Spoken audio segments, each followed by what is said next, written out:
Christina, and I'm not afraid to say it, I'm a feminist. A while back, me and my boyfriend got in a huge fight.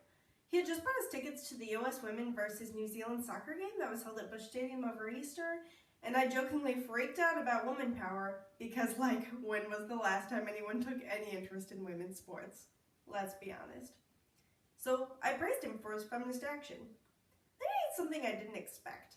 He got uncomfortable with the label of feminist, insisting that of course he believed in women's equality, but he was reluctant to be called that.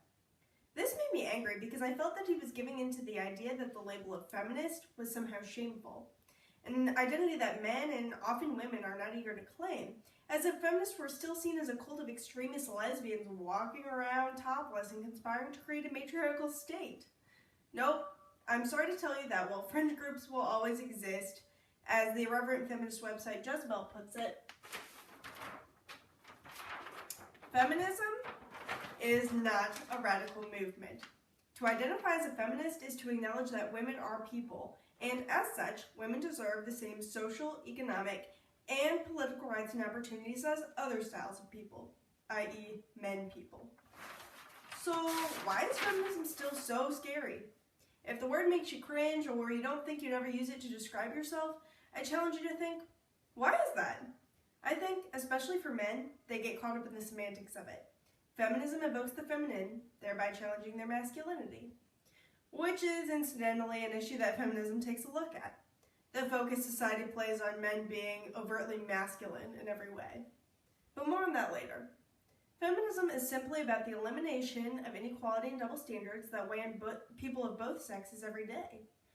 In this speech, I'm going to address the benefits of feminism specifically for men, because many believe that the gains to be made through gender equality only benefit women, but this is simply untrue. Specifically, I will discuss how de-emphasizing gender roles and the mindset that often pits men and women as binary opposites can open up space for men to address their mental health, respond to abuse, and explore typically feminine passions and careers. So, while feminism is partially political and strives to percolate into policies we construct in order to create protections for women, it is also a frame of mind, working to counter the attitudes we have in place that place men and women in opposition to each other. Girls are sugar and spice, boys are snails and puppy dog tails, women are more submissive, men are more dominant, women are maternal and affectionate, while men are more reserved, etc.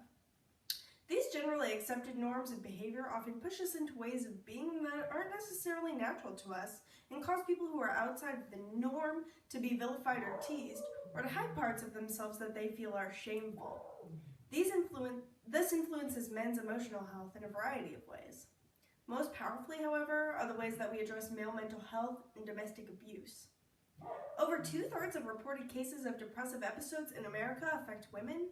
However, Michelle Roberts for the National Alliance on Mental Illness suggests that this is not due to more occurrences among women, rather it is due to underreporting by men who are expected to be less sensitive and to suck it up.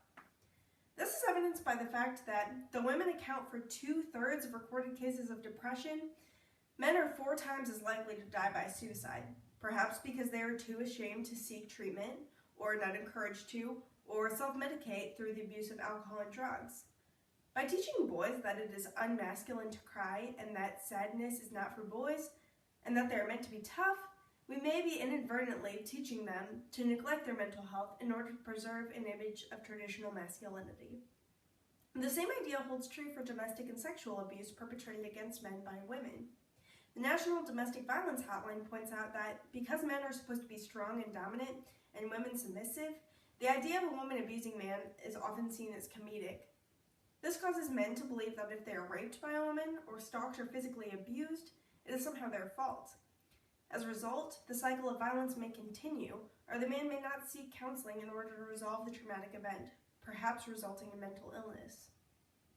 Another benefit that feminism brings to men is pointed out by Huffington Post's Soraya Chemaly, who says that the gender dichotomy can be limiting to men as they explore their talents and strive to build a career. And most of you are probably familiar with the notion of the wage gap between men and women. Yes, men still make significantly more than women. The detriments to women are apparent, but rarely do we think about the flip side of the problem. This norm sets a standard for men, making them feel as though they are still required to be the providers for their family and earn more than their wives. Of course, many people are lucky enough to be naturally drawn to careers that are typically high-paying, but this norm may pull some men away from studying what they truly love and push them towards typically higher-paying fields. I've witnessed this phenomenon among several of my guy friends, stuck between the desire to teach world religions at high school and the pressure to provide, or even wanting to be very present in their future children's lives, but unsure what options that leaves them. While yes, it is still easier for men to be hired or climb the pay scale, we may be limiting men in their options. Men who may bring valuable insights into education or interior design, but are settling for jobs that they dislike in order to meet social expectations. Anyway, I hope this breakdown makes feminism a little more accessible for those of you still struggling with it. Of course, I've barely scratched the surface. Not only can the equality of genders help men to address mental illness and abuse and explore alternative careers, but I'd like to quickly list a few benefits for your further consideration. Boys who like ice skating can be allowed to without having their masculinity attacked by words like pussy. Boys will be given enough credit to be taught that women are not to be objectified and to control their sexual urges rather than the current frame that boys just can't control themselves, enabling sexual aggression. At the same time, they will be given more options to take control of their sexuality and explore it in healthy ways. Some studies point out that our boys will be boys attitude enables boys to act out in school, resulting in poor grades, and getting rid of this attitude will push boys to succeed, among much more. Gender equality is great for everyone, but we women can't achieve it alone. Just remember, it's not about matriarchy. It's just about taking people out of these boxes that they're forced into as soon as girls are handed pink dolls and boys are handed trucks. So it's certainly not a zero-sum game. Feminism is just about freeing yourself from that box and realizing that everyone should be exactly who they want to be. Personally, I think anyone can get on board with that. Thanks for watching.